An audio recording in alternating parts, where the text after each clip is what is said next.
Joe, it's the episode we've been waiting a long time for. It's the day that we've been waiting a long time for. The NFL season is back. Chiefs, the Super Bowl champions, the reigning Super Bowl champions, and the Houston Texans kick off the 2020 season tonight in what should be a great game between two of the best quarterbacks in the league. But I think people are just excited the football's back. I don't think It's Christmas morning or Hanukkah morning. I don't know if that's a thing for you, but that's what today it feels is like. today, exactly. I don't think many people are expecting the Texans to win this game outright, but No. we've seen a lot of funny things that could happen on Super Bowl night, a lot of emotion in the air. And the Texans were up 24-0 on the Chiefs last season in the playoffs, so who knows what could happen. But we had our preview last week, so we'll preview just each game of week one of the NFL season, kind of run through them, give them our picks straight up and against the spread as well. And we will start with tonight, Joe, Texans at Kansas City. Who you like? So tonight, I mean, like you said, some funny things happen in week one. And, for our listeners, I mean, this is not going to be a weekly thing. We're not going to necessarily go through all 16 games every week. But this week, it's week one. We know where we're at in the NBA. We know where we're at in the NHL. More on that later. But one more week to piggyback off of last week. Football, because it's back. And with that, I like the Chiefs outright tonight. I'm not going against them. I do like them against the spread as well. It's -9 right now. I think Andy Reid, whenever he's got more than a week to prepare for a game, it's stellar. And this is a team that has been incredible on opening weekend the last couple of years. They came out and dropped, I think it was over 40 on the Patriots a couple of years ago on the Patriots banner night. They came out and torched the Jaguars. They've been really, really strong under Andy Reid the last few years on opening day. Is there the same emotions thing on opening night this year without a full crowd? I don't know. Sure, it still comes into play, but in a year that didn't really have a full off season, it's going to take the Texans a little more time to cook, I think. They added Brandon Cooks, they added David Johnson, so they've got a new number one running back, a new number one receiver. I like them to get to 8 wins over their 7.5 total. I like them to have a solid, mediocre type year where they're at 8 or 9 wins in a tight AFC South.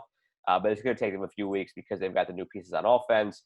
Their defense isn't as good. I definitely go with the Chiefs. I love a high-scoring game tonight. I think over the course of the week, you'll probably see more games go under the total because of offensive rust. But the Chiefs added nobody new to their offense. The Texans added a couple, but they're both explosive guys who can figure it out at some point. So, again, it'll take some time to fully get going for the Texans, but I got the Chiefs with a 40-burger tonight. Texans probably somewhere in the mid-20s, like 44-24 if you're looking to bet it. But it should be fun. I'm just glad it's back. I'm glad it's back, too. I got the Chiefs winning outright as well. I think they take care of business tonight. I do like the Texans to cover, though. This, I think, has backdoor written all over it. I could see Watson coming down the field in, garbage time, somebody getting a late fantasy touchdown that could win them their matchup in week one.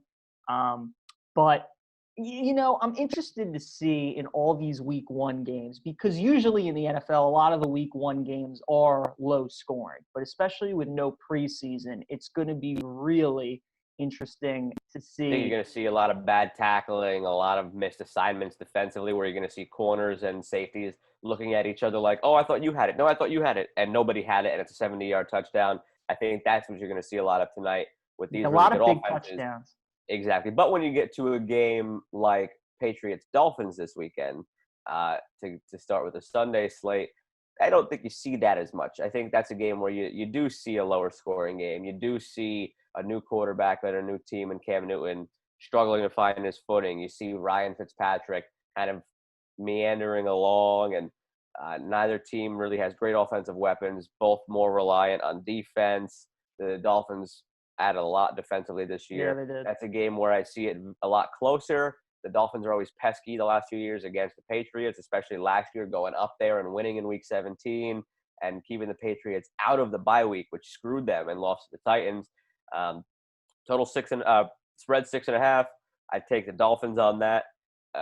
Total is 42. Again, this is a game, like I said, you're going to start to see the unders hitting as far as the week one slate goes. I like the Patriots in a close one, so Patriots outright, Dolphins cover. I like Patriots outright, and I think the Pats cover as well. I mean, the big storyline this one is obviously Cam Newton. What's he going to look like under Belichick? Is he fully healthy? Because we've talked about with the Patriots how they still don't have any weapons. That's the issue they have not addressed. Their defense, they've had a bunch of guys who have sit out because of the pandemic. Meanwhile, the Dolphins have gotten better. A lot of people I've seen have had them as a team maybe sneaking in to get that 6 or 7 seed in the playoffs. That might be a little bit of a stretch, but we'll see what happens. The big misnotion, though, about the AFC East, which you're full aware of, is that the Patriots do not go 6-0 in the division every year, even when Brady was there. So the games are usually closer when they go on the road, but even still at home, the Dolphins, the Jets, the Bills, I mean, they play them tough in most of these games. 6.5, I think a lot of people will be looking at that and see it as a big number, but I do think New England covers that in a low-scoring game. You look at another one of the AFC East games, your Jets and the Bills. The Bills, obviously, I mean, they've gotten a lot of the offseason hype. We've talked about in the AFC, Ravens, Chiefs, who's that number 3 team. We had Dan Orlovsky on, and he said he thinks the Bills could be that number 3 team. It all comes down to Josh Allen at the end of the day, how good this team is. I don't necessarily think they need him to win this game. The Jets are just so banged up, as you know, Joe. They got so many injuries to their receiving core. But Sam Darnold is healthy. He's starting week 1, so the Jets have a chance. Le'Veon Bell's back. He's ready to go. The defense, you lose Jamal Adams. C.J. Mosley isn't there. That'll definitely derail them defensively. But again, the Bills aren't a great offensive team. We'll see how much Stephon Diggs adds to that offense. But I just think 6.5 is too big of a number. People are jumping on the Bills right now. I think over 70% of the money is being bet on them. That number is staying pat at 6.5. Again, a divisional game, week 1. 6.5 is just too many points in the NFL. 6.5, I think, is not moving or where it should be, just because the forecast is for like really bad weather. That's fine. If the conditions were fine, this number should probably be about 4 points higher. The Jets have absolutely no chance this weekend. They have just gotten Mims and Perriman back as their top 2 receivers. They had no practice time with Sam Darnold. The defense is a train wreck. The offense outside of Sam Darnold has a lot of growing to do. It's a fully new offensive line that's going to need time to gel.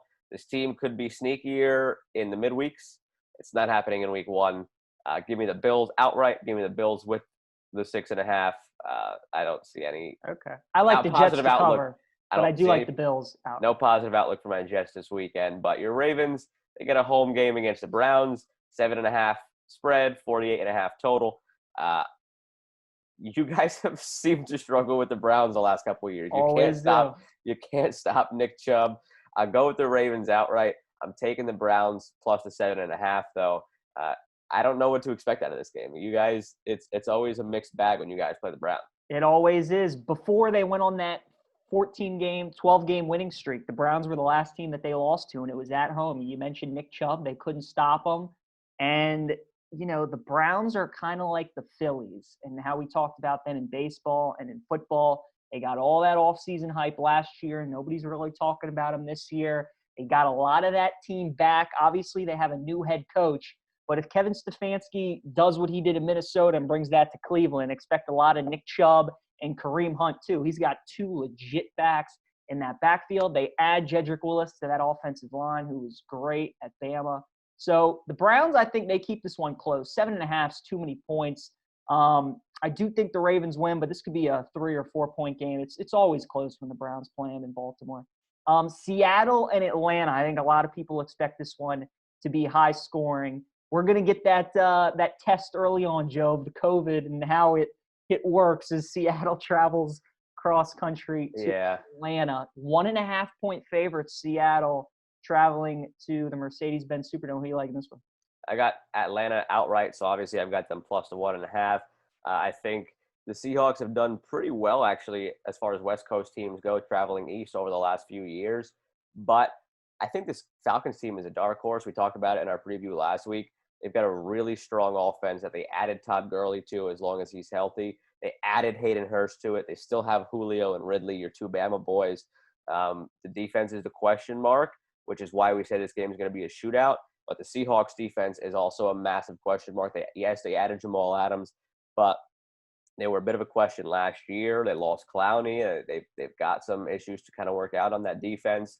And again, it might take time. I think it's a weird sort of ordeal as far as when it comes to betting overs or unders and projecting how the points are going to go, because I think the defenses are at a great disadvantage more so than the offense as far as no camp, no preseason, because defense it's tough, especially in today's NFL. You're reacting to what the offense does. You have all the penalties that go against you. You're already at a disadvantage. So yes, offenses are going to be rusty, but the offenses that are going to be rusty and maybe you do favor the defense are the offenses that have a new coordinator, have a new head coach, have a new quarterback. Falcons just added Todd Gurley and Hayden Hurst, and it's still the same core of Matt Ryan, Julio, and Calvin Ridley. So they're not an offense that I see having an issue. The Seahawks are not an offense that I see having an issue. They are the same. So you've got two same offenses against two defenses that need to figure themselves out. High-scoring game, over the 49 total in this game. Shootout, Falcons take it. I got them plus 115 on the money line. This is an interesting game because Dan Quinn used to be the defensive coordinator at Seattle. And, anytime a head coach of a current team goes up against his former team, he always wants to beat them. There's a reason this game is 1.5. I mean, it's a pick 'em. Seattle, though, is just such a good road team. And Russell Wilson, I mean, he's tough to beat. He's got good weapons, too. They get Greg Olsen to come out of retirement a little bit to play tight end for Seattle. He's got Metcalf. He's got Lockett. They add Philip Dorsett. Chris Carson's still running the rock. And the defense, they add Jamal Adams to go along with Bobby Wagner. They do lose Jadeveon Clowney, and that D-line already wasn't great. So if they can't get pressure on Matt Ryan, it could be a long day. As you mentioned, all the weapons he has. I do think this is a high-scoring game. Seattle, though, was 7-1 on the road last year. I think that continues, and I think they cover the spread and win it outright. Couple of NFC North games. We got Bears-Lions. We got Packers-Vikings. Well, here, let's do Packers-Vikings first. Okay, maybe some interesting spreads for these two games. Vikings, usually home teams get 3-point advantages. And so this is pretty much – I think you're throwing that out, though, this year. It's tough when you're looking at it. I don't think that 3.5 point advantage is a thing this year, especially where there's no fans. I think you're going to see odds makers with a totally neutral site type of approach to these games. There's no, that 3-point advantage comes into play with the crowd and everything and the hostile environment. The Skull chant, it's been great up there in Minnesota at the new stadium. The fans have been phenomenal. But I looked at this, maybe you thought about it differently, that you looked at it and said, well, they've got the Packers as maybe a 1-point favorite on a neutral site or more so if it was in Lambeau. I looked at it and said, I think they're already baking it in as a neutral site with no fans, and the Vikings are rightfully 2.5-point favorites. That's what I kind of looked at it. No, I think if this was a fully packed game, Minnesota would be the line still. I think 2.5's fair. I think they'd be about 5.5 if it was a fully packed game. I think the Vikings are that much better than the Packers. And we'll get to it in our best bets of the week segment. You'll have this game popping up. Okay, but I do like the Vikings though. 2.5 at home. You picked them to win the North. I still think the Packers will, but I like the Vikings to get in as a wild card team. They still got Dalvin Cook. It's a regular season 1:00 game, so you think Kirk Cousins would play pretty well. Justin Jefferson, you mentioned, he's not Stephon Diggs, but he's pretty damn good to go along with Thielen. And their defense is rock solid. Danielle Hunter, it hurts not having him, but they got Yannick anyway, so they still got a pass rush. They got Yannick Harris. They'll be all right. They should be okay. Now, to the other 3 games in the 1:00 window, that's why I wanted to hold off on the Bears-Lions. There's 3 games in the 1:00 window that, with all the other games going on, I might see when they come up on my Red Zone channel, and that's about it. I have really no vested interest in any of these 3 games. Like I said, they pop up on Red Zone. That's about it.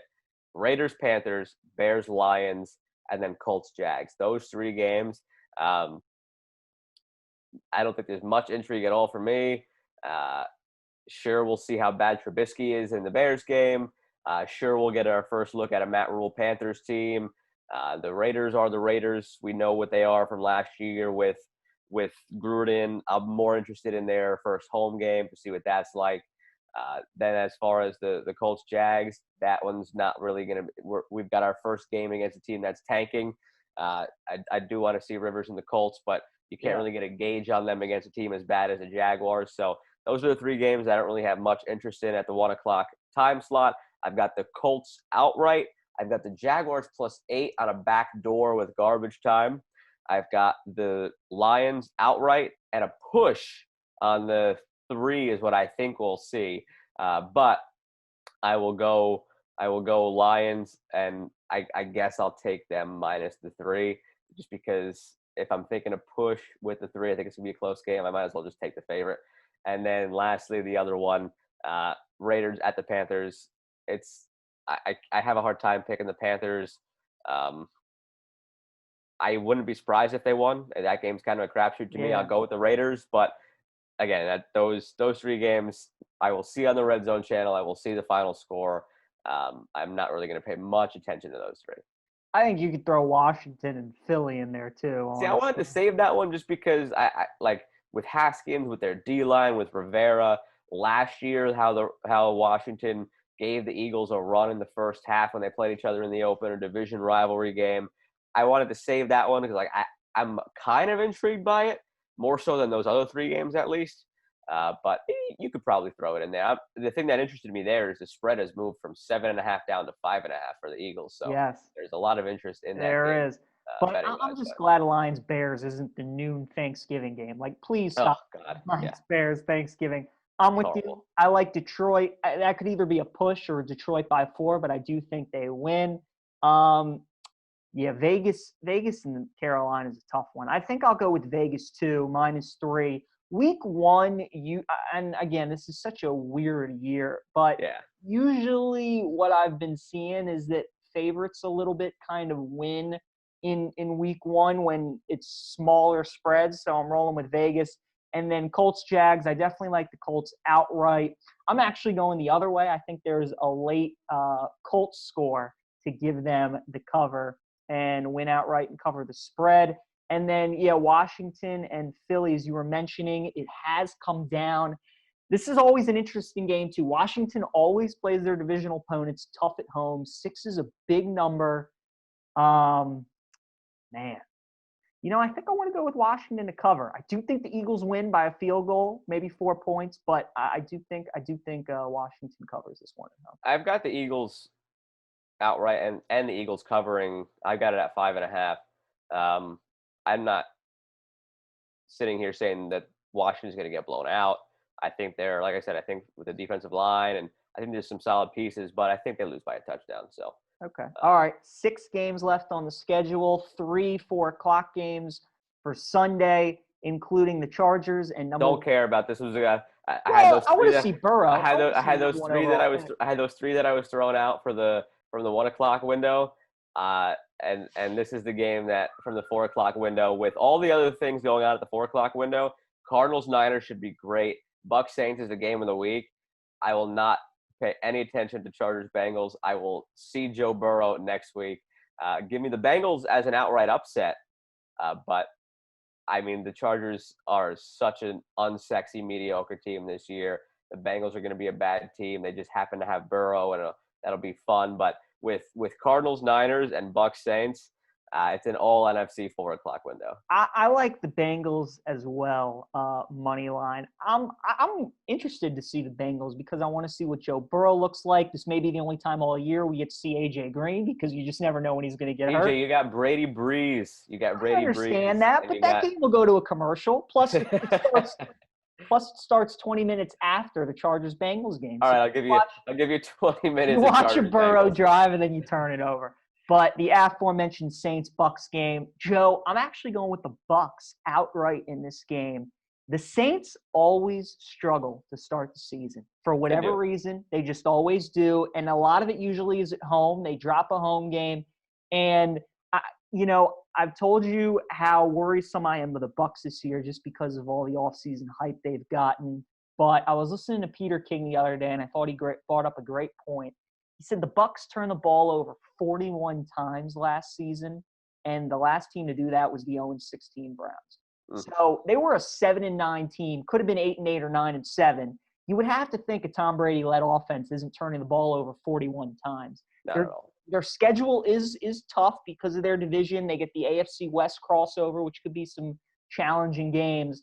But I like them in week 1. I think all the build-up to this game, Brady, Breeze, only 3.5. The line has been dropping. It's come down from 5.5 to 3.5. And because of the Saints' struggles early on in the year, in the past, at home, I'm going with the Bucs. And I think this is another prime example of, I think odds makers are already looking at it as neutral site. This game would not be 3.5 only. I don't think if the Saints had a full crowd. I think it'd probably be 5.5. I like the Saints. I understand week 1 that they've had their struggles, but I'm looking at, like I said before, I'm looking at teams that have new quarterbacks, new coordinators, new offenses to struggle week 1. The Bucs will get it. They'll probably win 10, 11 games, but week 1 on the road, probably going to be a shootout. And I think if this game does become the shootout that we think it'll be, I'm going with the Saints offense and that continuity over Brady's first time in that offense. It's looking like Mike Evans isn't going to play. So there's a whole multitude of things there. Fournette just starting out. Byron Leftwich and Brady, how do they work? Arians and Brady, how do they work? So there's a lot of new things that I want to see first before I trust the Bucs. I wouldn't be the least surprised if they come out and win this game. But until I see them, I'm not going to ride with them yet.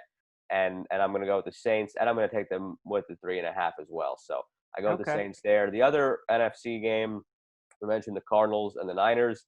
I still got it at 7.5. I like the Cardinals at that number to cover. I like the Niners to win. The Cardinals played against the Niners really well last year. Adding DeAndre Hopkins in the mix, I think that passing attack is going to be very, very good. I saw a stat that was kind of quirky, and you didn't realize it because it would perceive the Niners to be this tremendous ground and pound team with great defense that made the Super Bowl. But from week 13 onward last year, they allowed the most fantasy points to opposing quarterbacks and opposing passing offenses. So their passing defense struggled. Richard Sherman, as we saw in the Super Bowl, as we saw throughout the year, he can't handle speed. He's still a damn good corner when it comes to press, defending a flag, defending a slant. Someone just turns and runs on him. He's not catching up.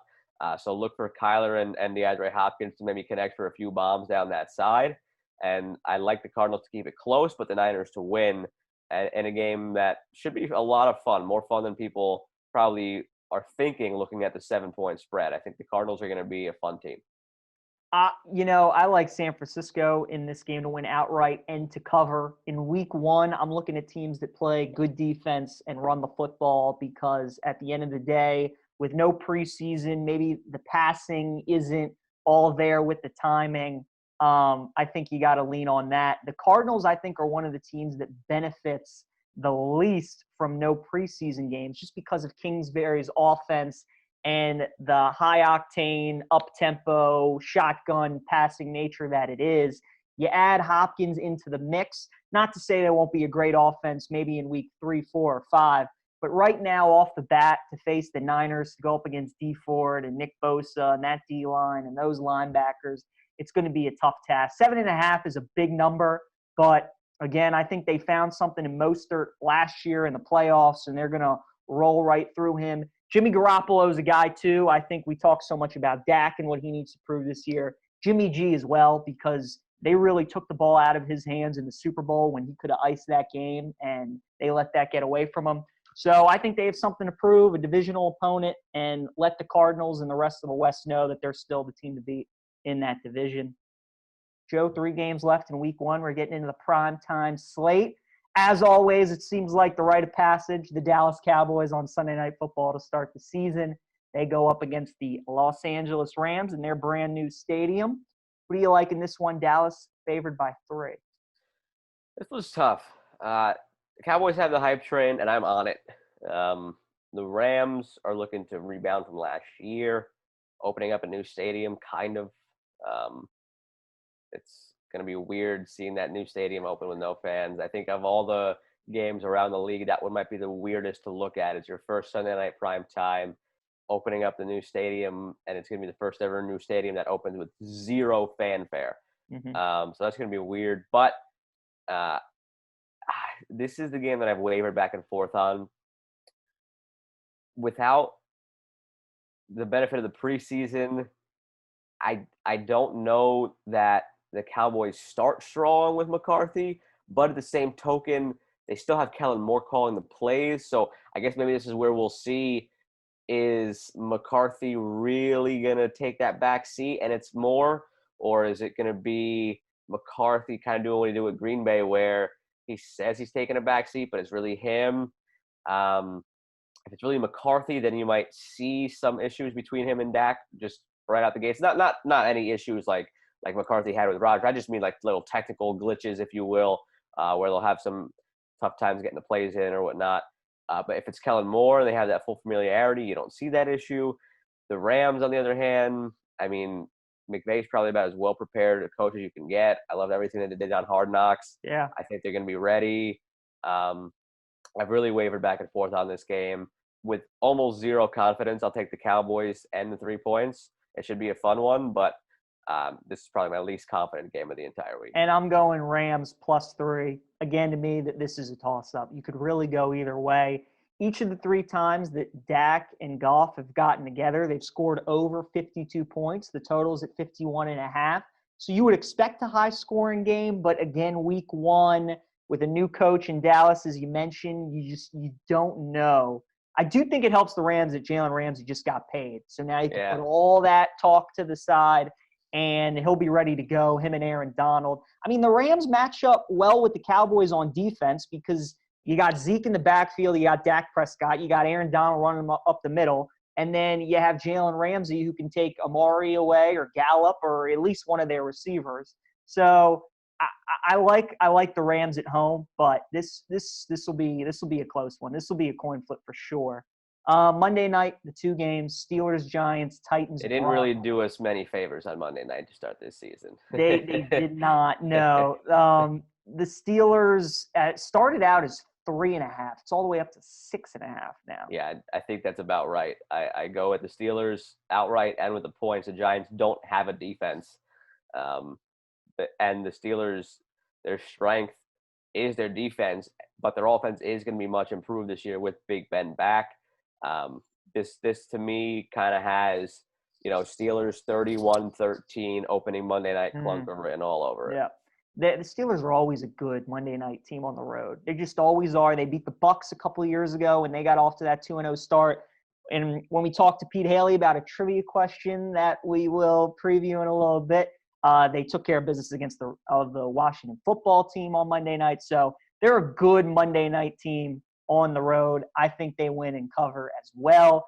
But Joe, I think one of the best games of the week and on Monday night will be the Titans and the Broncos. Tennessee right now is favored by 1.5. You've talked about how much you like the Broncos. I've talked about how much I like the Titans. Who are you rolling with?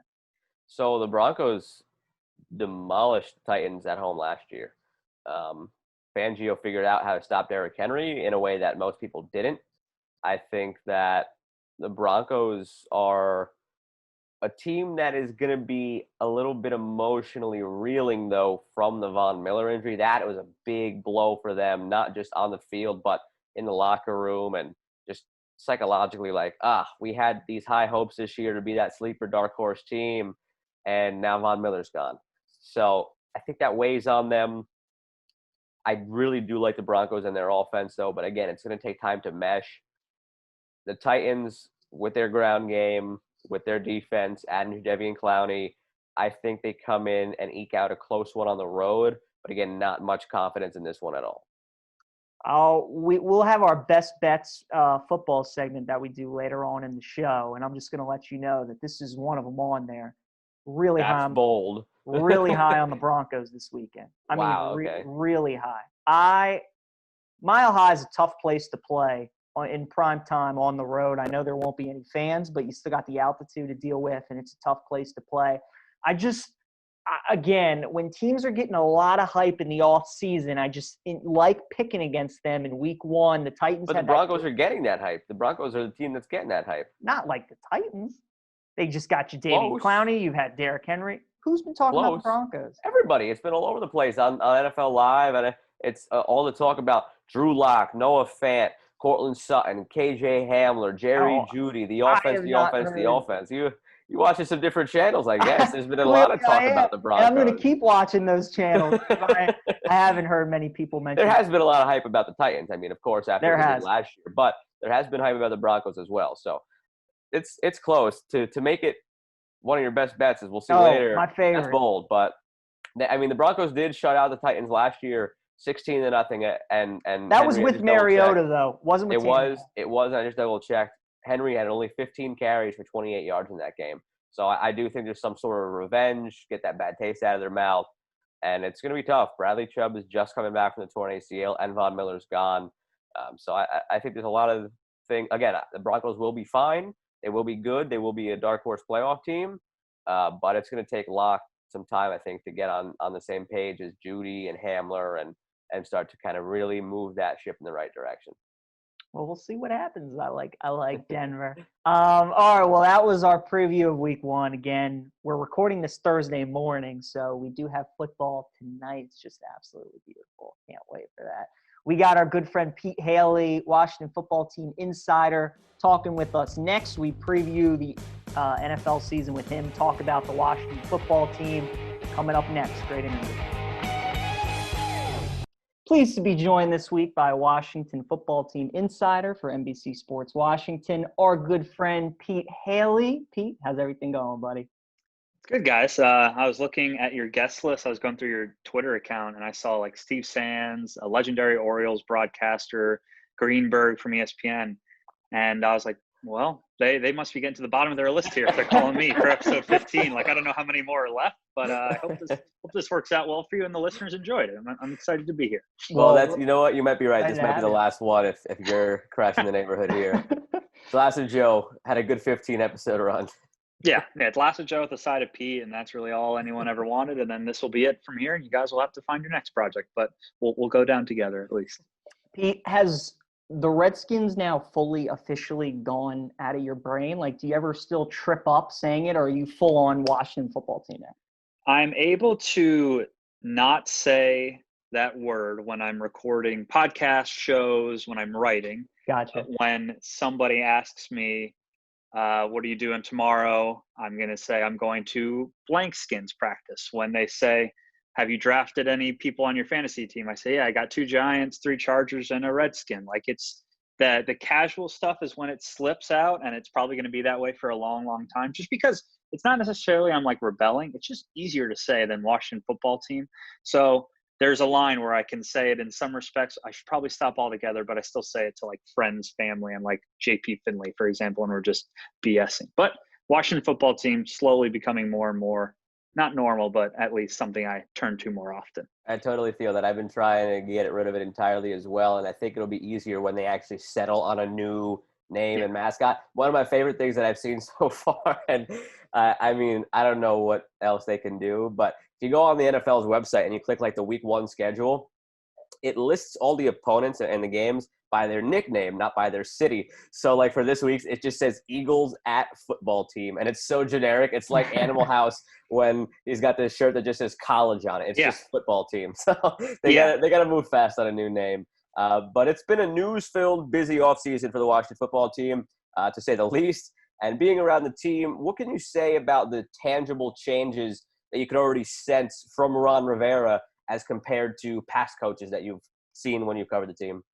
Yeah, Ron, from the like news side, the social justice side, the Washington Post fallout side, like in terms of handling that stuff has been beyond spectacular. And I can't imagine past leaders from this franchise dealing with those press conferences, holding those talks with their teams. Like, he's just so in control and such a leader in that way. So I think that is probably the biggest thing, is he's just someone I think every fan should be thrilled that he is in charge of this franchise.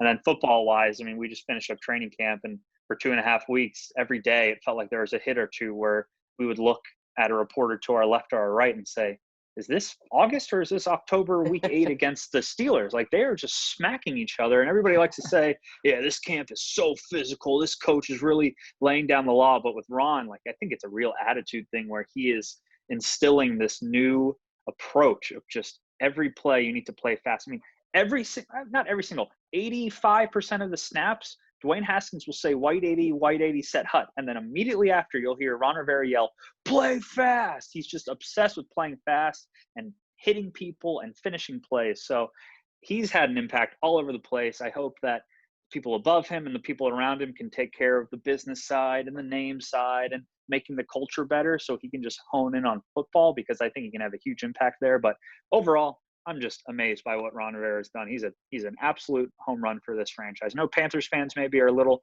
lukewarm on what he did for a decade, but I think right here, right now, perfect guy for Washington.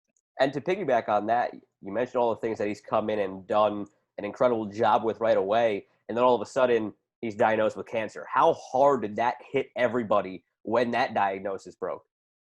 I mean, that was like, every time something happened with this squad, we were like, how's that the next thing? I mean, Darius Geis, domestic violence allegations, one post story and then another post story, just all this stuff.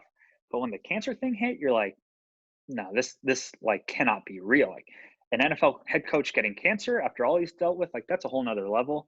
So I think it's going to be tough. I mean, we've now been at 2 regular season practices, Tuesday and Wednesday before week 1.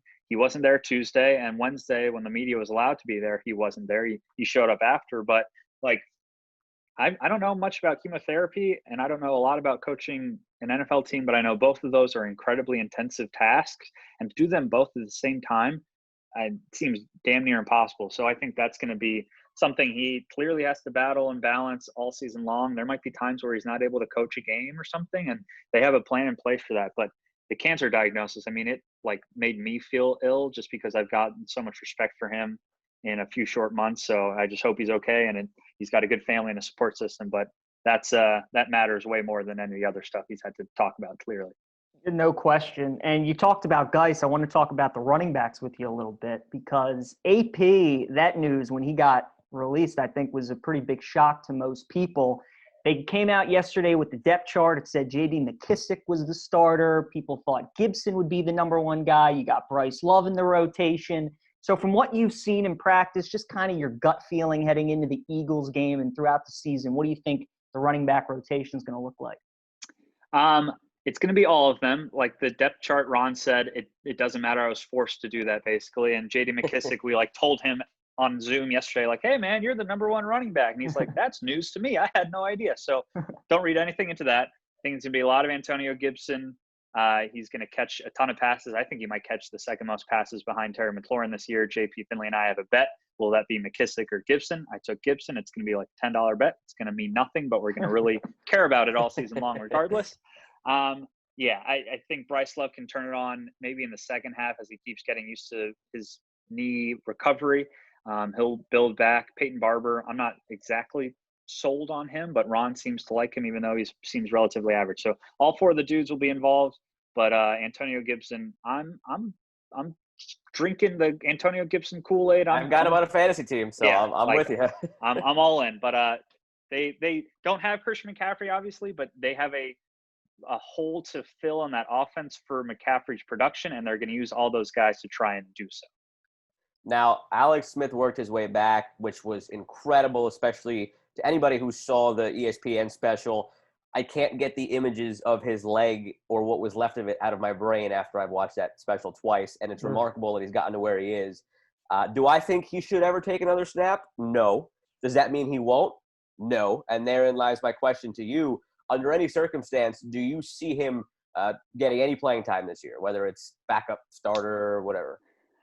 Starting seems like a long shot, and it's so stupid to sit here and stare into my camera and say anything with Alex is a long shot after all the crap he's dealt with. Yep. So, shame on me for even thinking that. But I just don't – I'm in the camp of Dwayne should get every single snap of this entire season unless he is complete garbage. Even if he's semi-garbage, let him work through that. but I could definitely see Alex.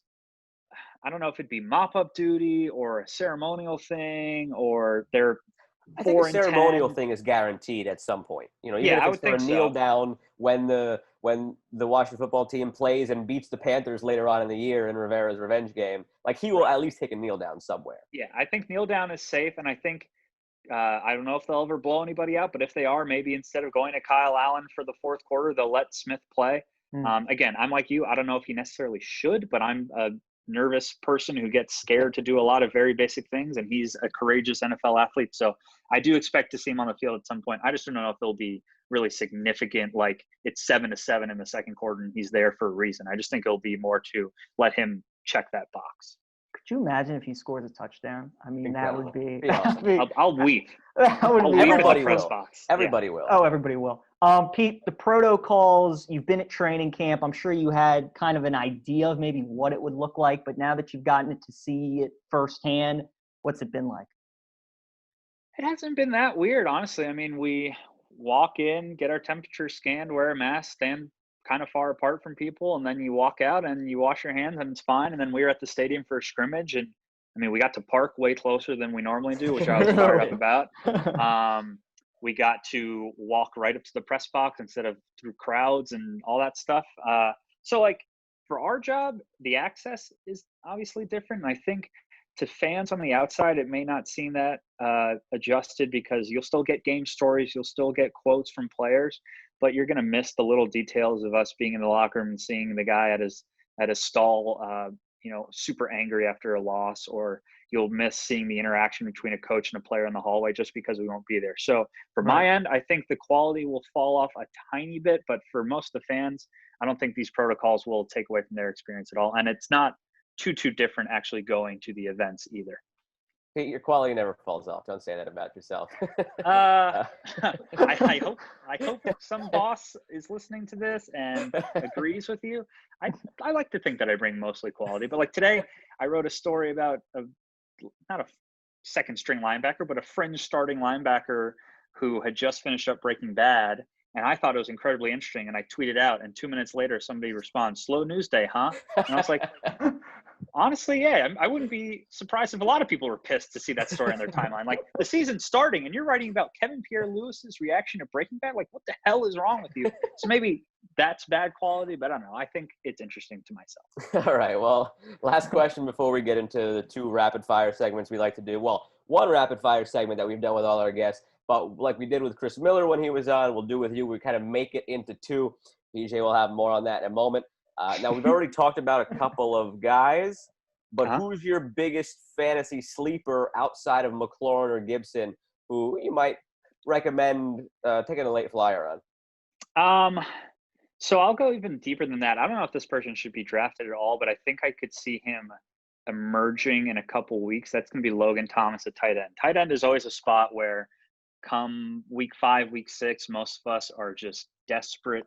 We are starving for a guy who will get us 3 catches for 35 yards. And like Logan Thomas, I think will be able to do that because their group is so weak. And also at camp, he was catching a lot of touchdowns in the red zone from Dwayne Haskins. They have definitely some sort of chemistry there. Thomas is a former quarterback from Virginia Tech, played that, and then transitioned to tight end in the NFL. Him and Haskins definitely have some sort of connection. They have some sort of understanding, and Logan being an ex-quarterback, I think that helps him find the soft spots and read coverage and all that. So I think he can be someone who maybe doesn't have more than 40 catches this year, but he could catch 6 or 7 touchdowns. And if you get lucky playing him in the couple of weeks that he catches those touchdowns, I think you'll be happy. So that's a super deep cut. And there's a chance that that is just the most embarrassing thing I've ever said because maybe he will do nothing. But I like Logan Thomas as like a waiver wire tight end when the season really gets rolling. I love that because really in fantasy this year, there was like Kelsey, Andrews, and Kittle. There's like, 3 or 4 guys. So if Thomas scores a couple, that'll help a lot of people out. You throw Ertz in there, you throw Waller in there. But after that 5th one, I mean, there's like a hard drop-off where anybody you get like after that or at the end of the draft, there's really not much of a difference between. So how many leagues are you guys in? Oh God, too many. 3. Too many, Pete. How many, Joe? I ended up in 5. I ended up in 5. To me, it's like with brackets, like you can only do my limit is 2 because beyond that, you have like like you said, Darren Waller in one league, but then you're playing him in 2 other leagues. Yeah. So it just hurts you and helps you at the same time. So It like, gets to the that's too point- much, dude. There's 2 main leagues that I actively watch and root for. The other 3, I draft well, I follow the waiver wire, I make trades, but I set my lineup and I don't really check the score until Sunday night. Like, there are 2 main leagues for monetary purposes and for bragging rights purposes that I'm tuned into rooting for. Like you said, 2 that you could root for. The other 3, like I said, set it, forget it, hope I win on Tuesday morning, and that's it. But I couldn't say no to them. It's 2 high school friend group ones. It's my dad's league with all his friends. I just started my new job and they offered me it, so I couldn't say no. And there was one more in there. So I definitely don't want to be the new kid who turns down the fantasy league right. because then you become the weirdo who doesn't get invited to anything. So good call to at least join that. Exactly. And being in 5 leagues, hopefully you get in a championship game. I'm gonna win somewhere. Right. You would hope. You would hope. Pete, as Joe was saying, so when we had Chris Miller on to preview the NBA season, we gave him 7 questions in the Eastern Conference, 7 questions in the West. So for football with you, we're going to give you 7 questions in the NFC, 7 in the AFC. All right. Let's do it. Rapid fire. Don't think too hard. Right. So I'll give you the NFC. Joe will give you the AFC. Pete Hailey, your first question for the National Football Conference. I'm getting weirdly nervous, by the way. I don't know why that's happening, but I'm nervous. Who is the team to beat heading into the season, the NFC? The New Orleans. I just botched that name. The New Orleans Saints. I know they won't have much of a home field advantage this year, as nobody will, but I just think they're loaded with talent. That program is always good, and I think it might be Drew Brees' last kind of ride. Michael Thomas, Alvin Kamara. I don't know if that was quick enough, but that's my pick. Beautiful. Number 2, QB with the most to prove in the NFC this year. This is just me being so honed into the team I cover, but Dwayne Haskins. It's 2020. Will determine whether he gets 2021 and beyond or gets moved on to another franchise and maybe never gets to start again. So Dwayne Haskins, ton to prove. Which team with their first-year coach are you most intrigued by? You have the Washington football team. You have the Giants with Joe Judge, Cowboys, Mike McCarthy, Panthers, Matt Rule. Cowboys are second, but Joe Judge to me is endlessly intriguing. I cannot wait to see whether his weird tactics work. I think they're going to absolutely blow up, but maybe the players like him more than I am expecting them to. Yeah, that was an interesting hire. The tennis balls tied or taped to the hands. That was a smart one. It was interesting, but it was smart. Now the taking off the red jersey of Daniel Jones, that was flat out stupid. Right. I saw a video of him doing a wet ball fumble drill where they all got super hyped when he did it. And that made me think, all right, maybe they're buying into him. But all the other stuff just seems so childish. And I don't think an NFL player wants to run a lap when they F up. They're not middle school anymore. It's not Chip Kelly tried to make them drink smoothies when they didn't want to. The same thing I think is going to happen in New York where they just get tired of it, especially when they start 2-6. Sure. Which team in the NFC do you think will have the best offense? I'll say the Bucks. They just seem to have the 2 studdiest stud receivers ever. Gronk coming back fresh, a couple of running backs they can lean on, and then the greatest quarterback ever. Seems like a pretty good offense to me. That does. Pound for pound, who do you think is the best player in the NFC? Aaron Donald, Mike Thomas, McCaffrey, or Russell Wilson? Pound for pound. Aaron Donald's the biggest when it comes to pounds, and he's quite good. But I'll say I love Russell Wilson. They put so much on his shoulders, and he seems to always come through. They seem to never really have a real offense. It's just give him the ball, let him run around and find somebody open. So I'm going to say Russell Wilson. Yeah, incredible player. He's a stud. Pete, almost every year in the NFL, there's a team that finishes last in their division, and then the following year wins it. So which team do you think in the NFC has the best chance at doing that? Is it the Cardinals in the West, the Panthers in the South, Lions in the North, or Washington in the East? Going to go with the Lions. Washington will get there in a couple of years. Panthers, way too hard of a division, and same with the Cardinals. Detroit, Matt Stafford was playing super well last season before he got hurt. They have some other good pieces there. And I don't know, the Packers, Aaron Rodgers, what the hell is going on? He seems to hate that program. Kirk Cousins, don't really believe much in him. And then the Bears, they have Mitch Trubisky. I don't need to say anything else. So I like the Lions to go worst to first in the North. I like that pick. And then last question, number 7, who's your pick to win the NFC and go to the Super Bowl? The Saints. I put DraftKings was doing a special where they had plus 5,500 on a $1 bet for any team to win the Super Bowl, and I chose the Saints because I think they're really damn good. So I'm going to pick the Saints to come out of the National Football Conference. It's not a bad bet. All right, now we go to the AFC. First up, who is the third best team behind the Chiefs and Ravens? And Chiefs, Ravens, you could flip-flop them, but third best behind those two. Let me think here. This is kind of embarrassing, but this sometimes helps where I go to NFL.com and I can just see the logos of all the teams. So I'm going to pull that up right now. I get that. I totally get that. I know the Titans are in the mix, but for some reason, Ryan Tannehill just doesn't really strike a chord with me. I hope Danny Golden's not listening to this. Yeah, I kind of think he does. Danny says he likes my content, so maybe he'll show up. Actually, you know what? Big Ben makes me nervous coming back, and the AFC West is just going to be the Chiefs to me. I'll go with the Titans. Sorry, ignore everything I just said when it came to Ryan Tannehill not impressing me too much. They just signed Clowney. That's going to help the defense. That was an area they needed to shore up. And Derrick Henry, of course, just gets stronger as the year goes by. So don't love the pick. I think it's a clear separation, but Titans is the number 3. Not bad, not bad. Best running back in the AFC, Derrick Henry, who you mentioned, Josh Jacobs, Nick Chubb, or someone who we're totally forgetting? I'll go with Derrick Henry. Josh Jacobs, maybe in a year or so, but Derrick Henry is like in the 2 to 3 year window where he's just completely dominant and a massive problem for everybody to tackle. I agree. I think that window is going to shut quicker than people realize, especially thinking about how many carries he had. PJ, you know, when he was at Bama, they wrote him into the ground. A lot of wear and tear, yep. So that window is going to shut fast and hard when the time comes, but I think we're still in that window for now. All right, number 3, which team are you most excited to see with their new quarterback? Is it Joe Burrow with the Bengals, Phillip Rivers with the Colts, or Cameron Newton with the Patriots? Definitely not the Bengals. Phillip Rivers is funny, but kind of boring to me. So I'm going to go with the Patriots just because, like, you want to see, was it Bill and Tom, or can Bill scheme up something with a completely new system and a new guy? And what does Cam have left? I think those two on their own are incredibly motivated. And then when you merge them together, like, let's see what these dudes can do together. All right, number 4, two-parter. The first one, it's not a body of work question. It's a 2020 question. Okay. It's Andy Reid versus Bill Belichick. Which one do you take? And then the second part of that question is, who is the third guy in the pecking order in the AFC after those two? I'll definitely do Bill Belichick. I don't care if it's 2020. I don't care if it's body of work. I don't care if it's 2030. I'll never go against him.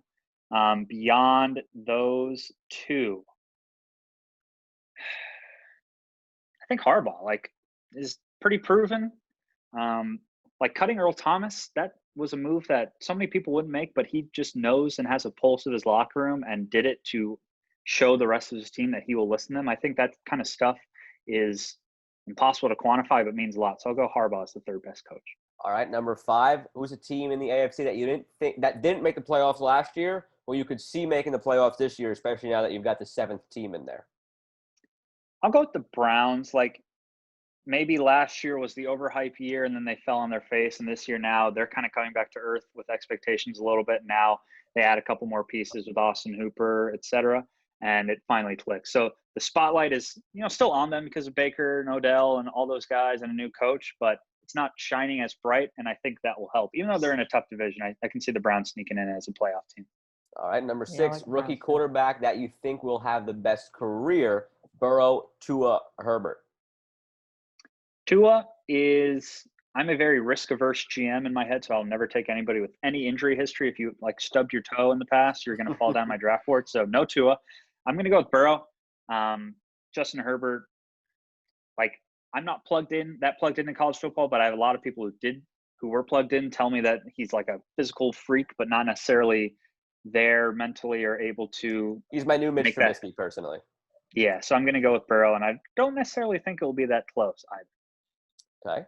That's the interesting part, that it won't be that close, but only time will tell. As long as Tua can stay healthy, it'll be interesting at least. Sure. Number 7, and you made it through the 14. Who wins the AFC and heads to the Super Bowl? And then with the team you gave PJ for the NFC and the team you gave me for the AFC, who wins the Super Bowl? I'm exhausted. This has been really, really a gauntlet of questions. I'll say the Ravens come out of the AFC. I'm like a sucker for players and storylines and redemption arcs. I think this will be Lamar Jackson's final breakthrough moment where he has a terrific year, but then handles his business in the postseason. But then I will have the Saints defeating the Ravens in the Super Bowl. So Lamar gets through one of his obstacles, but then runs into another one. Pete, I was ready to give you a virtual hug, and then you just blew it up. I was just gonna say, this is not the time to say that, PJ. You just built PJ up and tore him down and kicked the sand in his face. I could see the smile brewing on his face. Yeah, PJ now wants to give me like a virtual middle finger instead. He's like talking trash in the Zoom chat and saying "F you, you're never welcome back on the podcast." Nobody else can see that, but I can. All right, you made it through. Like we said, you and Chris, you guys are the only two that we turned our Swift 7 into a slightly less Swift 14 because we wanted to build it out a little bit. But you're not off the hook yet. We end all our guests with a trivia question. Because we gave you 14, we took it down in a little bit of a notch. We didn't kill you on the trivia question. So it's 3 strikes or 90 seconds. PJ will have 90 seconds on the clock. Who are the last 4 teams the Washington football team has faced during the last 5 years of opening weekend? 4 teams in the last 5 years. Meaning so they played one team twice, obviously, in the last 5 years. The Eagles are the team. Of your recall. The Eagles are the team, correct. This is so up my alley. The Eagles, they played twice. Correct. They went to Arizona. That was Alex Smith's debut season. They won that. Correct. So 5 years ago, I just need help with the math, 2015. So I know that I'm slowing down a little bit here. Let me work backwards. Last year, Eagles. Year before, Cardinals. Year before was Kirk. Are the Dolphins in there at some point? They are. That was 2015. Okay. Yeah, that was 2015. One more. You got 50 seconds left, so plenty of time. Okay, so this is going to be the 2016 year? Yes. Okay. So that's Kirk. It's his second year as starter. I want to noodle this so badly. It's going to be, was it a road game? It was not. It's not. Okay, it was a home game. Oh, no. Oh, Steelers, Monday night. Antonio Brown went off. Monday night debacle. That is correct. Yeah. Oh, that was the most fun I've had all day. Thank you for giving me one that I could actually work through. Well done. I love random stuff like that. Eagles were last year. You got that. Well, and then the Cardinals are 2018. Eagles again 2017. Steelers 2016. Dolphins 20. So they've played the Eagles 3 of the last 4 years. Well, wait. While we're on the topic, your pick then for their opener this weekend? I really think they will cover quite easily, and I'm tempted to say they're going to win. I don't think they will, though. But I think the defense is going to be really good at rushing the passer all year long. Kind of skeptical on some other things, but great pass rush. And I think the lack of preseason will help them surprise some of these earlier opponents as guys like Antonio Gibson and McKissick are used in creative ways. So Washington will keep it really, really close. And I think their record could be a lot better this year than people are expecting, but I don't think they win. That's what I'm saying. That you know what, you salvaged your Ravens thing with PJ, because last week we did our best bets of the NFL season, and when it came to team win totals, we each put a lock for an over or a lock for an under. I was thinking of Washington as my lock for the under at 5.5. PJ made them their lock for the over. Now, me personally, I like the direction this team is going. I think the defensive line is going to be tremendous. I think they're going to be in a lot of games this year. I just don't think they're going to close them out. And it's a really tough schedule. They're going up against their crossover divisions are the 2 best divisions in football in the NFC West and the AFC North. And you maybe give them, even if you want to give them the full benefit of the doubt of 3-3 in division, which I think is maybe pushing it a little bit, I still can only get to 5. And with 5 in the hook being the number, I like the under. But PJ went the over. I wouldn't be surprised if they go 6 or 7. I love Ron Rivera. But my fear is, again, the defense is there. The offense can't really close games out. What happens if Rivera misses a couple games here or there? I don't know. So I go under. But I do love the kind of building blocks that they have defensively. And they're going to be a more fun team to watch than people give them credit for, I think.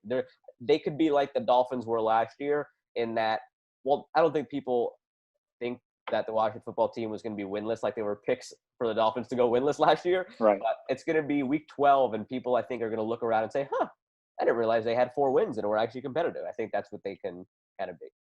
Yeah, I like 6 and 10, maybe even 7 and 9, just because of like the Ron Rivera being sick. They're going to rally around him, a whole new start, a lot of young guys who are just completely unpredictable. So I'm with PJ. I like over 5.5 for sure. and I might have accidentally placed money on it. I don't know if that's allowed with my job, but I might have done that. I don't know. And Pete, remember, in the NFL, it's not about who you play; it's when you play them. So in a season with so much uncertainty, you never know what's going to happen. Last thing I wanted to talk to you about before we let you go: you are a massive Rickie Fowler fan. We got the U.S. Open next week. Pete Hailey, is this the week Rickie gets off the schneid? Dude, I think Rickie's going to live on the schneid for the rest of his bleeping career. I'll never give up on him, but I am so over the Rickie Fowler experience. Whatever tournament it was, like a month and a half ago, I forget now, but he entered Sunday like a stroke off the lead, and I had a watch party in my living room. Oh, Memphis, the WGC. I was ready to watch the entire final round. He barely missed a birdie putt on one, then birdie two, and I'm like, yeah, Rickie's going to turn it up. And then what always happens on Sunday, he just disappears from the TV coverage. And the only time you see him is in the background of his partner's shots when his partner is in contention. And then they're like, yeah, Brooks Koepka puts it to green. You see Rickie Fowler's ball. He's +4 for the day, completely out of contention. I love the guy. I think he's incredibly cool. He seems to be insanely nice and obviously super talented, but there just seems to be something going on with his head right now where he just cannot compete, and it breaks my heart. But no, I don't think he gets off the schneid this weekend, PJ, or U.S. Open weekend, or any other Open, or any other PGA, or any other anything. It kills me, but it's so annoying. So who is your pick then? Like, when a golfer is so hot for a couple weeks in a row, I'm tempted to just be like, he can't keep this up. But Dustin Johnson is on a completely another stratosphere with what he's doing. So I'll say DJ, just because when he's such a runaway train like this and he's making it look so easy. I mean, he won it when he was, 28 under, and then he won it when he was like 4 under the next week. 2 completely different styles, and that was Northern Trust, right? That was like a U.S. Open type condition. So I'll say DJ makes it work and gets the second major. And Joe and I were talking before we came on. No Koepka to deal with too, which is obviously huge. So I know sports is back. We got such a nice September. The schedule's phenomenal. NFL. Dude, just think. Go ahead. Just think. November Masters Sunday. I heard it ends at like 2:30. So you're gonna have Masters going up till 2:30. You'll have 1:00 games on your second screen, and then you just ride right into the witching hour, and then 4:00 games and Sunday night. That is going to be the single greatest sports watching day ever in the history of this. And then Saturday, Bama LSU. Yes. Well, that weekend is going to be unimaginable. If you're not on your couch drinking a beer, then what are you doing? What are you doing? Yeah, you should be kicked out of this world. I think it's going to be great. I mean, are you interested? Like, what intrigues you most about just week one in an empty stadium? Are you excited just to hear and feel the sounds of the game, right, being up there? Yeah, I guess it'll be cool to kind of hear if you can hear the quarterback or hear the players and all that. But I am worried, like, watching these games, I think there's going to be an impact on the viewing experience. And basketball, the NBA, I think, has done a really good job. Watching it feels like it did a couple months ago, but for baseball, I cannot get into baseball at all. And hockey with the Catch series, I cannot get into it at all. And I just think I love the NFL. I think we're all going to enjoy it and welcome it back. But I do think in the fourth quarter, if a quarterback hits a receiver for a 60-yard bomb when it's a clutch scoring opportunity and there's no real fan and there's no jumping into the crowd, I think it's going to cheapen the moment just a little bit. Cannot wait for the NFL. I'm going to watch as much of it as I can this season, but without the fans, I do think there's going to be a slight decline in just how it feels to experience those big moments. I don't know. And without the fans in some places, because then you've got the competitive imbalance where some do, some don't. So, but even so, it's still going to look odd with a quarter-filled stadium. I have wondered if Packers players will still Lambeau leap. Yeah, that's crossed my mind. Point. That's crossed my mind. I like where your head's at. Yeah, that will be interesting to see. Well, Pete, we appreciate having you on, man. We know you're getting ready to be super busy with the season starting, so it was great talking to you, previewing the season. Good luck to you. Always nice catching up with you. Yeah, I again appreciate you guys having me, and I hope you have at least 15 more episodes. It's cool to see this pod started a couple months ago, and I remember you guys tweeting about it, and I said, those dudes are hardworking and smart, and I hope it works out, and clearly it's working out. So good job on you, and thanks for having me. Appreciate it. Go Rickie this weekend. Or next weekend, sorry, next weekend. It doesn't matter. It's not going to help, but I appreciate it. All right, take care, Pete. Thanks again. Once again, that was Pete Hailey of NBC Sports Washington, who covers the Washington football team.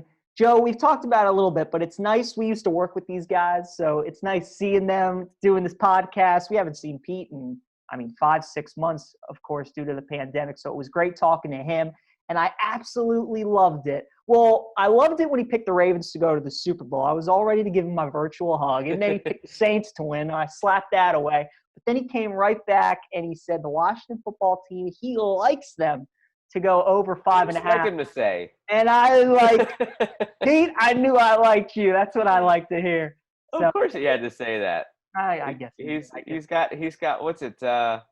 Stockholm syndrome. He's been in Ashburn the whole time, and True. he sees he's gotten Ron Rivera on the brain, and he's buying into this team. I don't blame him. I probably would too if I was in there every day. But let's not lose sight of their schedule. It is brutal. Let's not lose sight of all the major deficiencies they have outside their defensive line. We'll see. We'll see. But we'll see. I need Dwayne Haskins to have a Lamar Jackson type sophomore leap. Can that happen? Okay. Well, it's not happening. Yeah, I don't think so either. We also talked to him about his favorite golfer, Rickie Fowler. And Joe, I was expecting, Pete would be like, "Oh, absolutely, he's going to win the U.S. Open." No shot. He couldn't have been more pessimistic. He was like, "Yeah, Rickie's never getting off." He utilized all of his optimism on the Washington football team. Clearly, he doesn't have any left over for Rickie Fowler. No. And again, Wingfoot, we'll talk about a lot more next week when the U.S. Open happens. But we talked about with Steve Sands, big boy golf course. There's somebody who's going to win there, is going to be a long hitter who's hitting it straight. And right now, Fowler's just not hitting it straight. He's usually such a great putter, and he just hasn't been putting it well. So hopefully he can play well, because Rickie is one of the fan favorites amongst a lot of people. We would all love to see him win a major. But the way DJ's playing right now, the way Justin Thomas is playing, and Rory, John Rahm, it's going to be tough for Rickie to win next week. Yeah. Last week I went chalk with DJ again, and I got it. There was no going against DJ. He should have won 3 tournaments in a row. Yeah. But I don't know that we'll see next week. I don't think I'm going with him for the U.S. just because it's too many in a row. He's got to lose at some point. But that's a topic for next week. But one quick blip that kind of came up on the radar. The one thing we haven't talked about at all since we started this in 16 weeks is college basketball, because ended in March abruptly, unfortunately. Yeah. And it's still a little bit too soon to start getting at it, but it's starting to come up again as we're getting into the fall. And the idea was floated out there to have every team make the NCAA tournament. I'm not buying it. Yeah. I don't know what your feelings are on this. I saw a couple people on Twitter say for 1 year they love this. It'd be fun. There's a lot of people that I've seen who kind of equated it to European soccer, where in the FA Cup in England, say, you've got a third division team against a first division team, and it kind of makes for some fun, but they can't figure out a 68 team bracket sometimes and make a lot of mistakes. You want them to put together a 354 team bracket? No, it's gonna be ridiculous. It's a game where upsets happen because you have an off shooting night. It's gonna make things even that much crazier. You already, of all the collegiate sports and pro sports, it's the one champion where, as fun as March Madness is, people can discredit it because it's just one and done. It's just one and done. That's what makes it incredible, but that's what also makes it already, as fun as it is, the least credible champion in all major sports, major college, major pro sports. It's the least credible already until this year's World Series, the way they kind of made that a sham. But how much the Orioles make it? Well, now you're going to make it a 354 team. No way. They can't. It'd be foolish. Well, plus, what makes college basketball so great is not just the tournament, but conference championship week. Of course. If you have everybody playing, what are you playing? What are you playing for? It's just tune-ups throughout the season. I'll tell you what, my counter proposal, I don't know how this works with conference championships. I don't know if you want to do something like this in lieu of conference championships. My thing might have been, just because it's going to be quirky, if you wanted to have, instead of conference championships, you kind of get the non-power groups into their own little tournament to make the main tournament, Okay. kind of that sort of thing. But instead of having the little conference tournaments, you just have like one big tournament, Right. and maybe say everybody who makes it to the Sweet 16. I don't know how the numbers would work, but just for example, Sure. anybody who out of that pot of 128 or whatever they were to do, anybody who makes the Sweet 16, those 16 teams are in, and now the last couple of rounds are proceeding. Like, if you want to make any sort of kind of major change for the fun of it, for the oddity of it, in a year where it might not be normal, I think you could do something like that. You can't have a 354. Could you imagine making a bracket though for that little tournament? Figuring out who there was the the old commercial.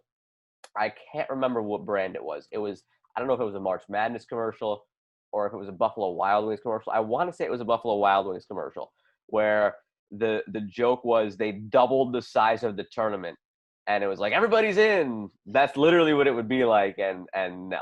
You can't do it. Look, because the ACC proposed it, it will have a lot of credibility, and I think people will take a long look at it. But March Madness is the greatest sporting playoff in sports, right there with NHL hockey. They are the top two. You cannot mess with it. I understand because there's so much uncertainty right now in the world.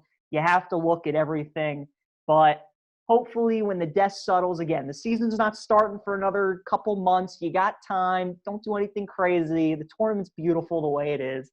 Let teams play. Get the best 68 teams in the field and let them go at it. 354. Agreed. I mean, what are we doing? Agreed. Now, a tournament that has been normal, I guess, more normal than what that could possibly be. As normal as we could kind of make it. The NBA's bubble, I mean, we've Joe, that game last night. It's been great. The basketball's been great. It hasn't really felt odd to me in that arena. I love what they did with the virtual fans. The families too now, bringing them in. Yeah, I think they've handled it about as well as you could, and no 354 teams there or whatever the case is. But the Knicks would have missed the playoffs still if they had. They still would have. They still would have. It's been great basketball. My Heat prediction for that series came to fruition over the Bucks, and now they await to see who they get in the conference final. And were they loving last night or what? They're like, Game 7, go play 2 or 3 more overtimes. Play 2 overtimes in Game 6. Go kill each other in Game 7. Absolutely. But the Heat, it's going to be interesting. I think they might be the team. The Heat are good, man. If they play the Raptors, I'm picking the Heat. If they play the Celtics, I'm picking the Celtics. But it's going to be a really good series. I will say that I'm picking the Celtics in Game 7. So with that being said, I will go Celtics over the Heat in the conference final. But again, if the Raptors make it, I see the Heat beating the Raptors. But it's been great in the West. Kind of true to form in terms of where we thought we'd be at this stage of the Clippers-Nuggets series at 3-1. We haven't gotten there the way we thought. I think you and I last week both thought that most of those games would be blowouts. A couple of them have been. The other one was a close one, and then one of them the Nuggets won. So it's been closer in 2 of the 4 than we thought. But it's Clippers-Lakers. It's coming. We've had it for a long time brewing. It's finally coming, and the Lakers should go up 3-1 tonight and take that commanding lead over the Rockets. So we'll have our LA, and then I mean, from a market standpoint, it's going to be LA in the finals from the West.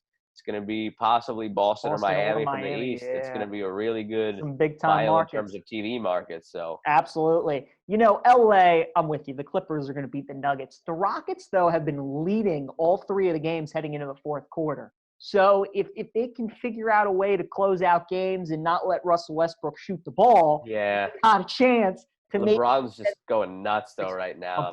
And Rondo. I mean, Rondo totally coming back. Huge difference. He's hitting threes too, which massive. There's nights where he's like Westbrook in that aspect, where it's like, all right, take as much space as you want and take the shot. But he was hitting them the other night, so they needed that. Boston, Toronto, though, I'm with you. I think Boston wins Game 7, and I do think they beat the Heat. If Toronto were to win, I think Miami beats them. Honestly, props to Toronto for forcing Game 7 because Siakam has not been great.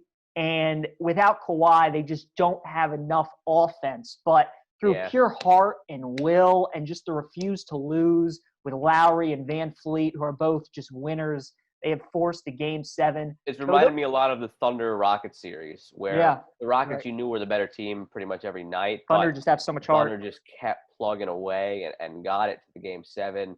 Kind of the same thing here. It's Van Vliet has been spotty. Siakam's been spotty. Lowry's been answered the incredible. bell. He's answered the bell. But in a Game 7, everything on the line, what's more likely to happen is kind of my thinking. Everybody on the Raptors puts it together, or any combination of these couple guys in Kemba Walker, Jason Tatum, Jaylen Brown, or Marcus Smart, who's been phenomenal, put it together. I'm going with the Celtics for sure in Game 7. I'm with you, but it should be a great game. You got two of the best coaches in the league, Nick Nurse and Brad Stevens, so it should be a lot of fun. That was the best game of the bubble last night. NHL, Joe, Vegas, Dallas, they play Game 3 tonight. Again, goals have been hard to come by in Vegas games. They got shut out 1-0 in Game 1. They shut out Dallas 3-0 in Game 2. Do you see either of those teams getting some more goals here tonight? I couldn't get a real good read on that series the first two games. Like, on one hand, I thought that the 1-0 game was maybe not – the scoreline wasn't necessarily indicative of the result. Same thing in the second game. I don't really feel like the scoreline was indicative of the result. I like the way Vegas has played. It's a little troublesome that for as many shots as they get, the goals kind of sparsely come in bunches now all of a sudden, ever since Thatcher Demko just shut them down in that series for Vancouver. You know, they were scoring at will, and then he comes in Game 5 and in Game 6, and they go 6 periods with scoring, I think it was 1 goal. Yeah, just one a shorthanded goal. Yeah. That was it. They scored the goal in the second period of Game 5. They got shut out in Game 6, and they still took forever to break through in Game 7. Not until the third period, Not until the third period, and then they come off of that with a shutout loss, but then they get 3 goals in the span of like 5 or 6 minutes, I think it was. I forgot the exact number, but they get 3 goals in a very short span in the second period of Game 2. And that was it. 2 empty periods sandwiching that. So I really don't have a read on that series at all yet.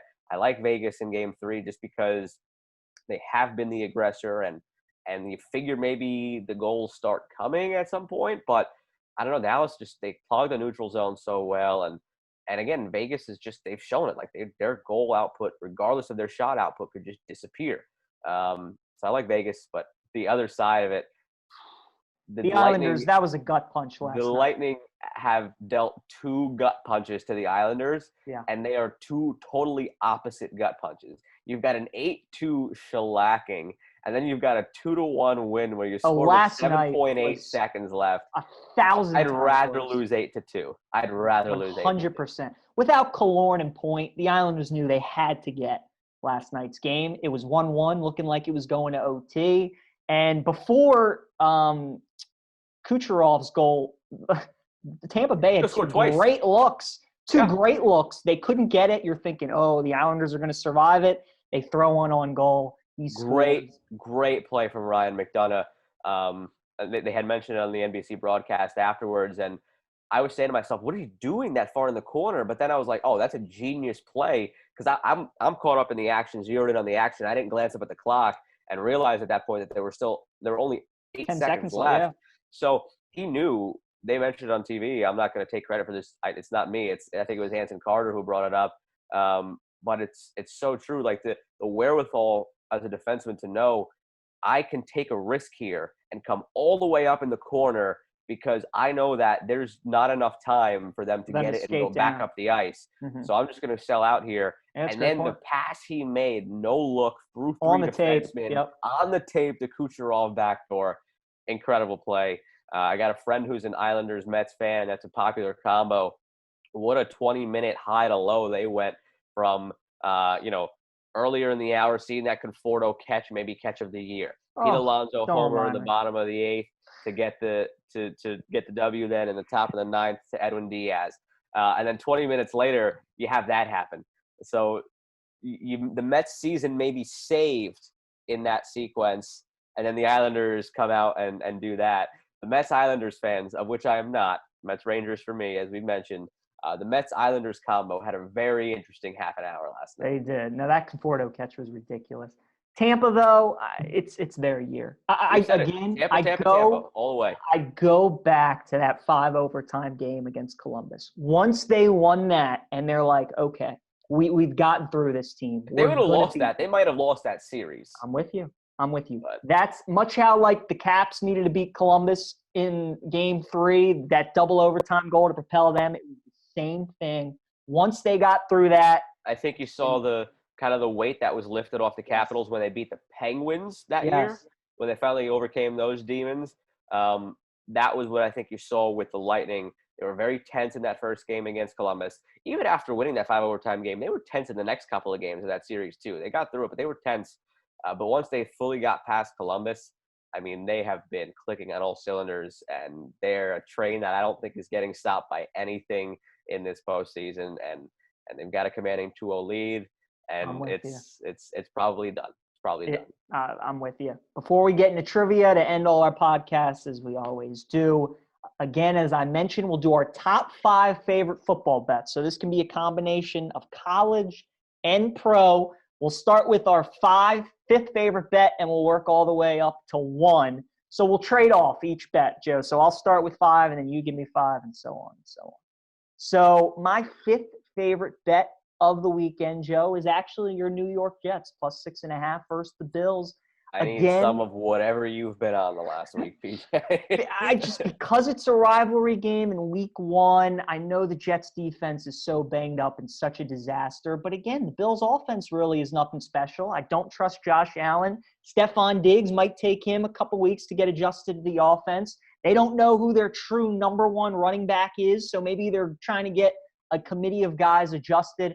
I just think 6.5 is too big of a number. So I don't like the Jets to win, but I do like them to cover. For my 5th best, I'll go with the over in tonight's game, actually, just to get it out of the way since it's a Thursday game.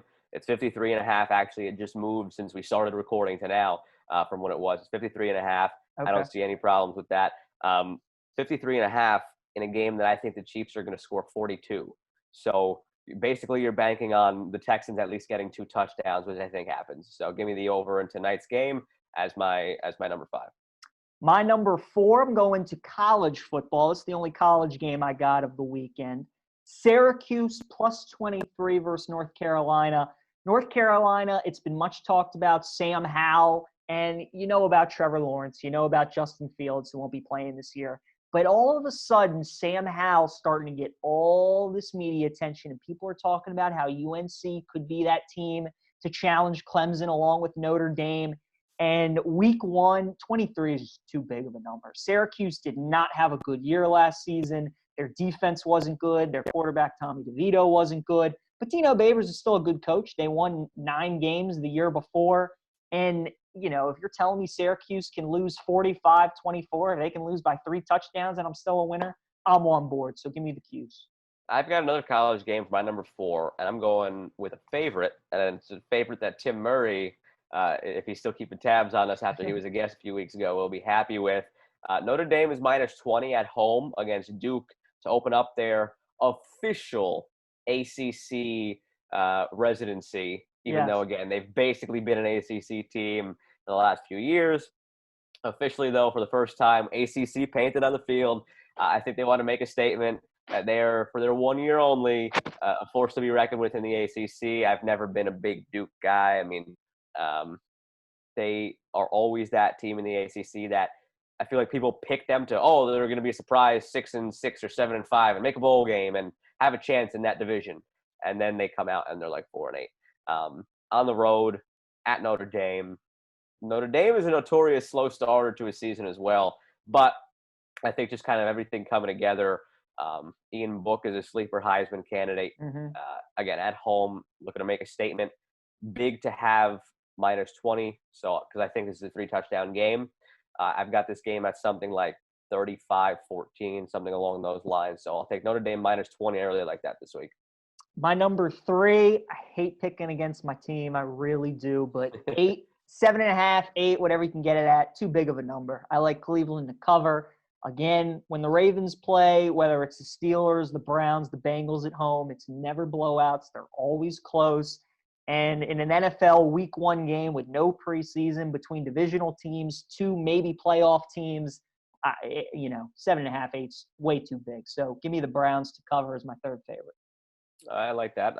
And now, just quick while it's on my mind, since we did the 2 college games, college totally crept up on us. I mean, with the Big 12 and with the SEC kind of having their major kickoffs September 26th, in my mind, I had it like, all right, college football doesn't start for another 2 weeks, but like ACC is this week, and there's a lot of other good games and stuff this week. So it really The really schedule, I was looking, it doesn't truly get good until October. The SEC returns the last week of September. ACC's got some cupcakes, but it is great to have it. We've had some of these like small games on ESPN here and there already. And I don't know, I just had, like I said, I had it in my mind where that's what it was going to be for another couple of weeks until the 26th and until October. And then it was going to be college football mode. I'm locked in. But now it's like, damn, I forgot that the ACC is actually going on. Big 12, they're back. So here we are. But no, October is when it's going to be. October is when we'll be locked in. Now, my third pick, I'm going to Monday night for it. Okay. I really love the Steelers with -6 against the Giants. That game, I think, is going to be an absolute just manhandling by Pittsburgh. Their defense is lights out. Their offense with Big Ben back looking to make a statement. The Giants could put 11 traffic cones out there defensively and might produce a similar result. And offensively, they have the weapons, but it's going to be an uphill battle against the Steelers defense. That might be the best in the league. It might be the best in the league. It's pretty damn good. Close to it. You're telling me that I could get them with a touchdown and I get the W because it's a -6. Give me the Steelers. They will win that game by at least a touchdown. My number 2, Joe, you know me for long enough to know how bad I am at betting over-unders. So when I like something, I bet the opposite, and I hit a good amount of the time. So I went through the NFL slate, I picked out my favorite over-under, and I did the opposite. So I'm going Chargers-Bengals over, okay? I looked at this, 95% of the money is on the under in this game.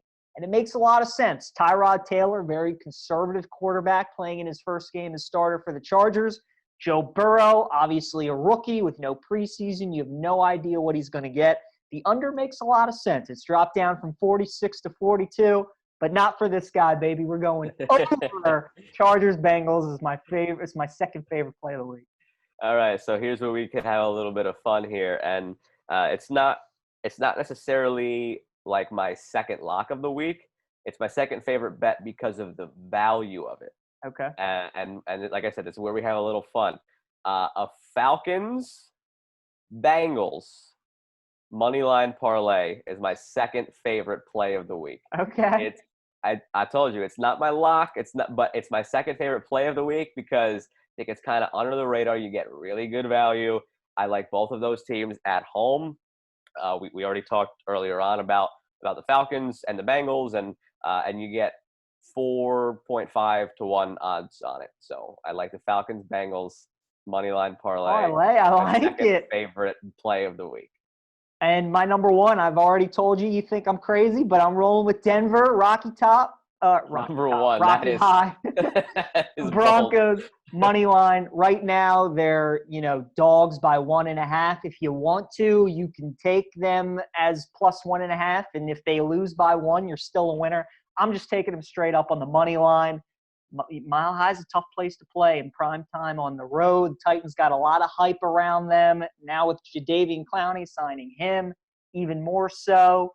I think this will be a low, hard-fought, tight game, and I think the Broncos find a way to pull it out there. My number 1 bet of the week. PJ, my number 1 bet of the week is the Bills -6.5 against the Jets. Is it really? It is. I don't know if this is just me being the overly pessimistic Jets fan that I am, or if it's me being actually smart and having followed the Jets so closely, obviously all off season as a fan. I don't know which of those two it is right now. It's like the angel and the devil on the shoulder. I don't know which one is talking to me, but it's on the road. I know what we said about like the Bills and the Browns, that hype train, but the Jets are going to be awful, man. The Jets, like they to start the year, they are going to be so bad. It's out of the gates. It's Bills, Niners, Colts. After they get through that, you could start looking at them as a team that has now had a month in the books, the offensive line gelling, From left to right, it's an entirely new offensive line. There is no holdover. Every relationship on that chain is new next to each other. Mims and Perriman just got back this last week of practice. Jamison Crowder's there, sure. I don't know what's going to happen with Le'Veon Bell. That seems to here's a best bet for the season that you can't find odds anywhere. Le'Veon Bell doesn't finish the season. Le'Veon Bell will be traded by the trade deadline. Yeah.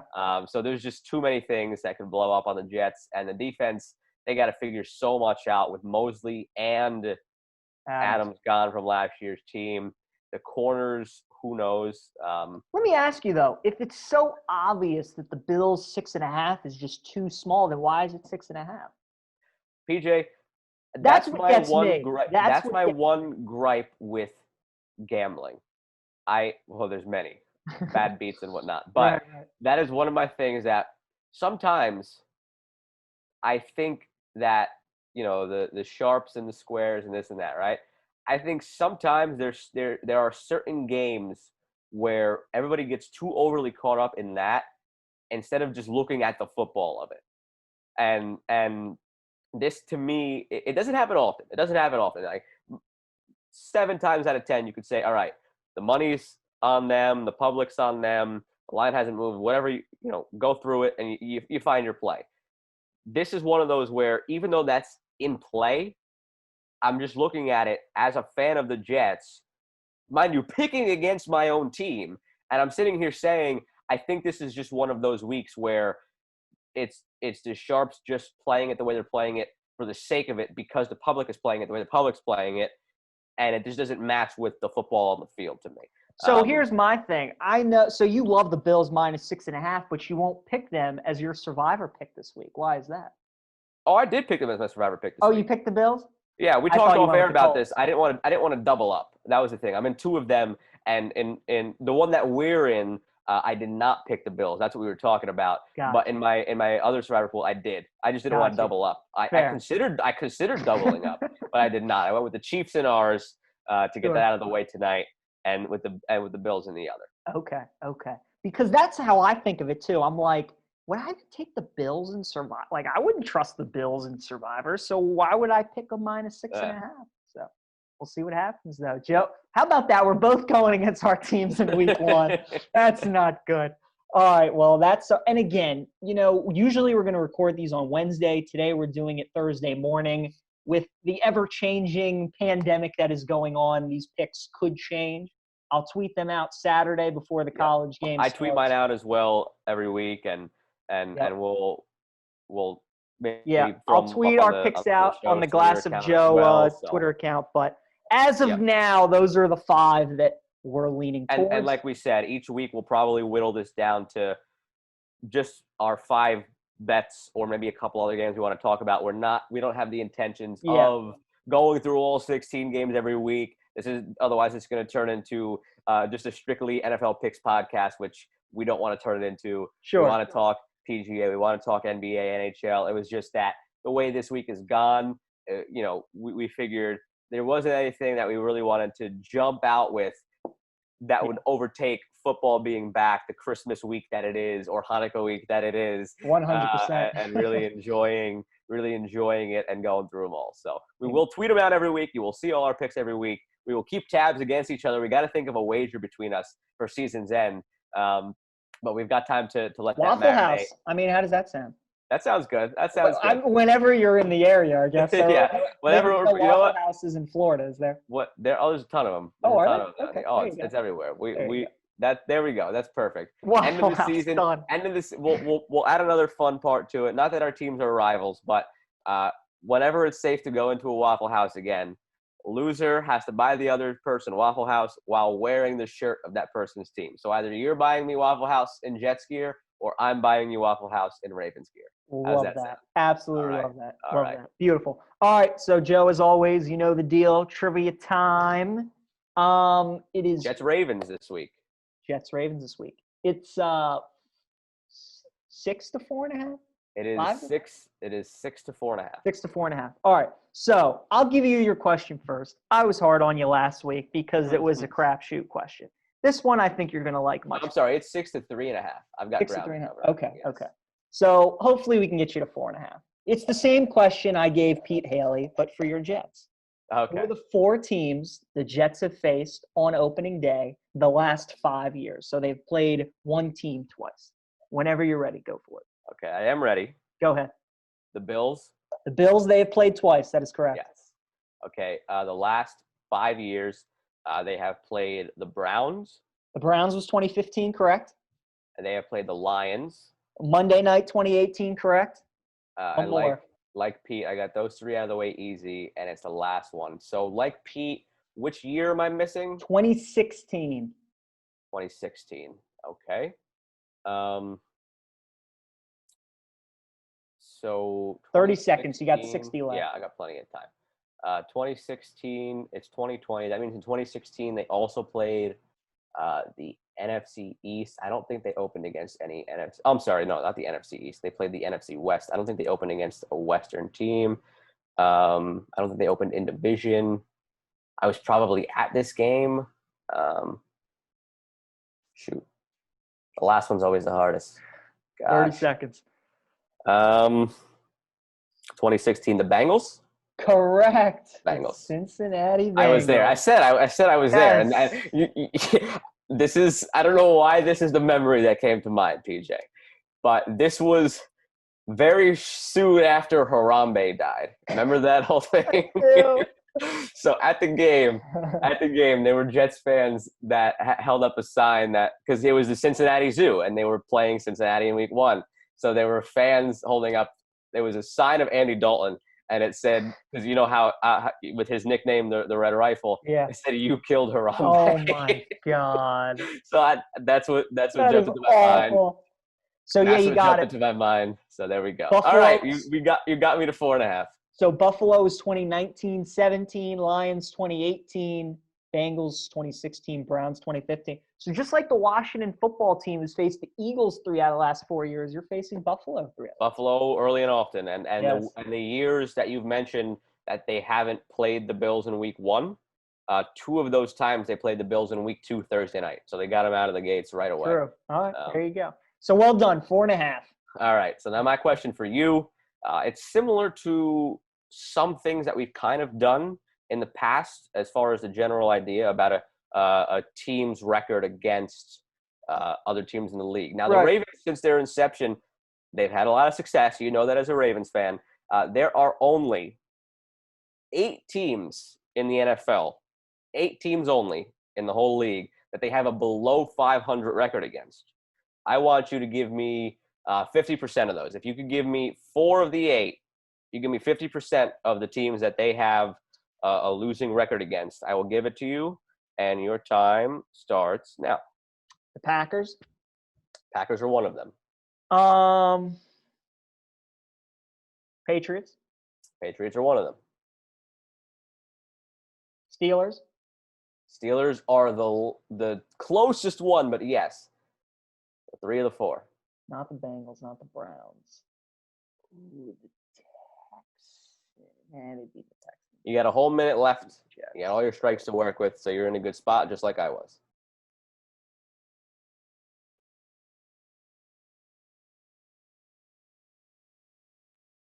Bears. I wonder if I should have made it 5 instead of 4. The Bears are there. You can do 5. Can you get another one? Yeah, Can you get can do another 5. one? Bears.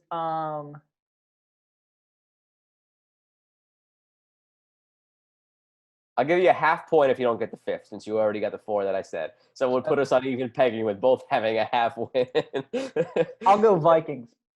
The Vikings are not one of those teams. No, so you okay. got 2 strikes and you got 30 seconds to get that 5th. You brought it on yourself. It's a half win or a full win. What are we getting now? I mean, 20 seconds, 2 strikes. I want to just think if there's any other team I can match them with. 10 seconds. All right, I'll go with the Giants. The Giants are not one of them. You got 1 strike at the buzzer. 5 seconds left. Oh, Chargers. Chargers are not one of them. Okay. So, all Is right. it the Broncos? Were they one? The Broncos were not either. Oh, okay. So the 8 teams that they've got a losing record against: Patriots, Chiefs, you got Packers, you got. Oh, I Bears, didn't get the you got. Chiefs. Oh, you didn't get the Chiefs. Sorry. Well, you didn't get the Chiefs. The Chiefs, okay. Packers and the Bears you got. Steelers you got. The other team that was kind of surprising to me, the Jaguars. They got a losing record against the Jaguars. Yeah, they do not play them well. They do not. Now, again, a couple of another NFC team where they just haven't played them much. They're 2-4 against the Panthers. The one I thought you were going to get as your last one, and this is why I made it 4 instead of 8, but you put at 4 instead of 5, but you pushed it to 5, so you only got yourself a half win. I thought you were going to get the Colts for all the Peyton Manning years. They're 4-8 against the Colts. Yes, they are. I figured you would get the Patriots. I figured you would get the Packers and the Bears because those are the 2 NFC teams that stick out. I figured you'd get the Steelers. That's why I was a little hesitant on 4 or 5. But hey, you take your half win, and now we're both on. We are, equal pegging with the half win. The Colts I'm mad about because they never beat the Colts. The Jags is a great one, and it is true. They always struggle with Jacksonville. I think we're like writing the unwritten rules on half wins. What was the other NFC team besides the Packers and Bears?